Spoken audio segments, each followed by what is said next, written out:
গল্প ফিরে এলো হারকিউলিস। লিখেছেন সাদিয়া তিতি। প্রথম খণ্ড। অধ্যায় 4। হারকিউলিসের অদৃশ্য পদচিহ্ন।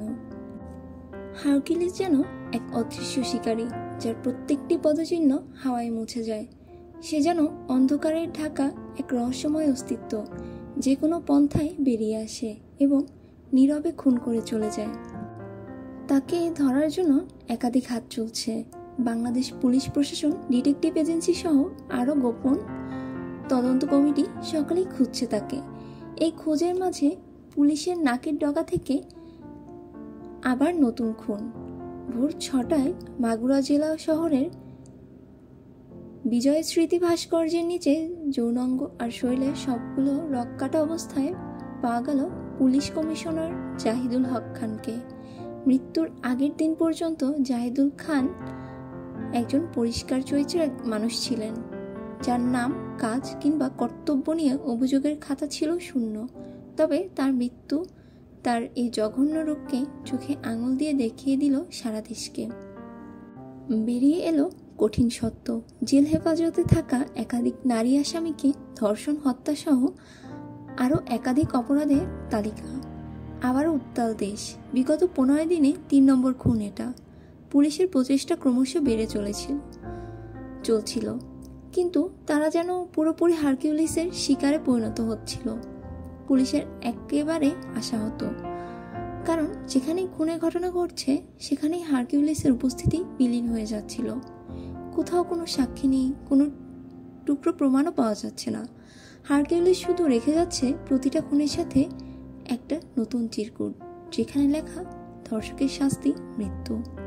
হারকিউলিস ফিরে এসেছে। এই পরিস্থিতিতে দেশের detective agency Dhaka division Bandarban থেকে বদলি হয়ে এসেছেন একজন বিশেষ ডিটেকটিভ। তার নাম আনোয়ার সুলতান। বয়স 48-এর ঘরে। তার ঝুড়িতে রয়েছে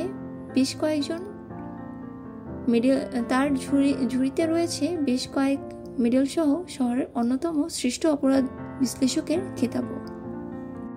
তার 23 বছরের কর্মজীবনে ভরা ছিল কৃতিত্বের খ্যাতি। তবে হারকিউলিস তাকে এক অদ্ভুত চ্যালেঞ্জের মুখে ফেলেছে। আনোয়ার সুলতান সারা শহর কাঁপিয়ে তোলার মতো এক নির্দয় তত্ত্ব বিশ্লেষক, কিন্তু হারকিউলিস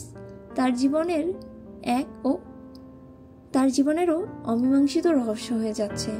আনোয়ার সুলতান বিগত 48 ঘন্টা একই অফিস কক্ষে আটকে আছে, শুধু একটা নামের অনুসন্ধানে। তবে তিনি শুধুমাত্র আইনি ভাষার সিরিয়াল কিলার হারকিউলিসকে খুঁজছেন না, তিনি খুঁজে চলেছেন সত্য মিথ্যা। সে কি সত্যি পুরোপুরি নির্দোষ শিকারী, নাকি অন্য কিছু লুকিয়ে আছে তার মধ্যে?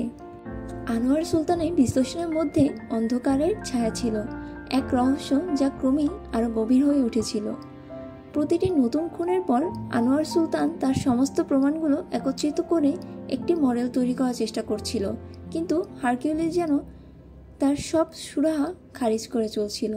এবারও কোনো প্রমাণ ছাড়াই হারকিউলিস অদৃশ্য হয়ে গেল। তিতির তার নিজের খোঁজে বিভ্রান্ত ছিল।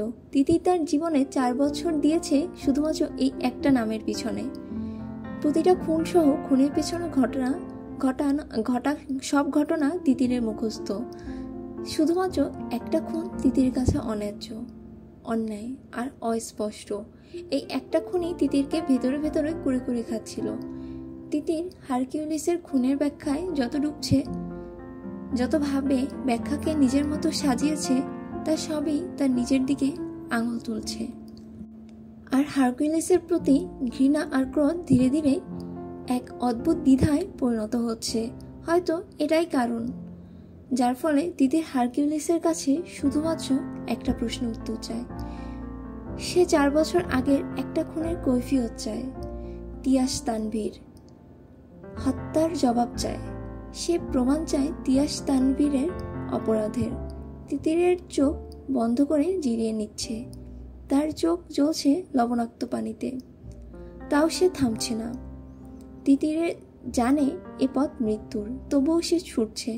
তিতিরের একাকী অভিযান ক্রমশ শক্তিশালী হয়ে উঠেছিল, আর তার অজান্তেই পুলিশও তার পথ অনুসরণ করছিল। কিন্তু হারকিউলিস সে মরীচিকা। হারকিউলিস কি কখনো ধরা দেবে? এটাই এখন বড় প্রশ্ন। তার শিকারদের মধ্যে অনেকেই সমাজের চোখে অপরাধী, তবে তিতির জানত তিয়াস তানভীর একজন নির্দোষ মানুষ, যার মৃত্যুর পরও তার দোষী হবার কোনো প্রমাণ কেউ উদ্ধার করতে পারেনি। আর একজন নির্দোষ মানুষের এই মৃত্যুর কোনো যুক্তি থাকতে পারে না। সে শুধু জানতে চায় হারকিউলিস কেন মেরেছিল তিয়াস তানভীরকে।